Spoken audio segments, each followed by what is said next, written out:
Assalamualaikum warahmatullahi wabarakatuh. Perkenalkan, nama saya Hasni Kaju, salah satu mahasiswi dari program studi Pendidikan Agama Islam, Fakultas Agama Islam, Universitas Muhammadiyah Gorontalo.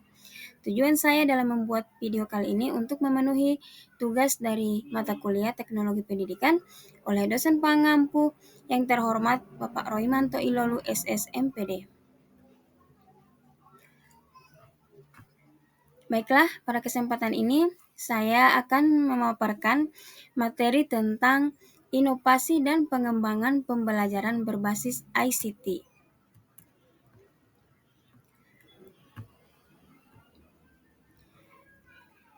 Dalam hal ini ada beberapa hal. Yang pertama, definisi pembelajaran berbasis ICT. Kemudian yang kedua, peran teknologi dalam mendukung proses belajar mengajar. Kemudian yang ketiga, ada prinsip-prinsip ICT. Yang keempat, tantangan dalam implementasi ICT. Yang kelima, dampak positif pembelajaran ICT. Yang keenam, dampak negatif pembelajaran ICT. Dan yang terakhir, media pembelajaran ICT. Definisi pembelajaran berbasis ICT atau teknologi informasi dan komunikasi merujuk pada semua teknologi yang digunakan untuk mengelola dan memproses informasi serta komunikasi. Hal ini mencakup perangkat keras, perangkat lunak, jaringan, dan layanan yang memungkinkan pengumpulan, penyimpanan, pengolahan, dan pertukaran informasi. Pembelajaran berbasis ICT atau Information and Communication Technology adalah pendekatan pendidikan yang memanfaatkan teknologi informasi dan komunikasi untuk mendukung proses belajar mengajar. Ini mencakup penggunaan perangkat keras seperti komputer, tablet, dan smartphone, serta perangkat lunak seperti aplikasi pembelajaran, platform e-learning, dan media sosial untuk meningkatkan interaksi, kolaborasi, dan akses terhadap sumber belajar. Selanjutnya, peran teknologi dalam mendukung proses belajar mengajar. Yang pertama, ada aksesibilitas. Dalam aksesibilitas, teknologi memungkinkan siswa mengakses materi pembelajaran kapan saja dan di mana saja. Kemudian ada interaktivitas. Dengan penggunaan alat seperti kuis online, forum diskusi, dan aplikasi pembelajaran, siswa dapat terlibat secara aktif dalam proses belajar. Kemudian, yang ketiga, personalisasi pembelajaran teknologi. Dalam hal ini memungkinkan penyesuaian materi sesuai dengan kebutuhan dan kemampuan individu siswa. Kemudian ada kolaborasi. Alat komunikasi dan platform kolaboratif memudahkan siswa untuk bekerja sama dan dalam proyek berbagi ide dan berdiskusi secara real time. Kemudian yang kelima, ada efisiensi pengajaran. Hal ini menggunakan teknologi untuk mengelola kelas, membuat materi pembelajaran dengan lebih cepat dan efektif.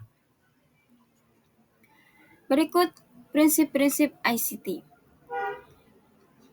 Dalam prinsip-prinsip ICT ada efektif dan efisien, ada optimal, ada menarik, dan merangsang daya kreativitas berpikir pelajar. Berikut tantangan dalam implementasi ICT.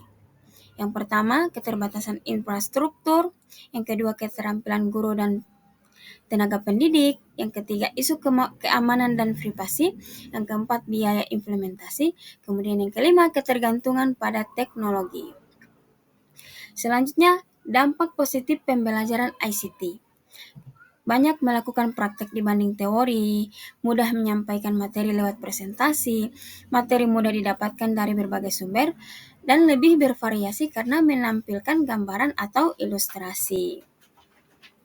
Berikut dampak negatif pembelajaran ICT. Yang pertama, pembelajaran yang menggunakan ICT atau TIK hanya bisa dilaksanakan oleh sekolah yang mampu.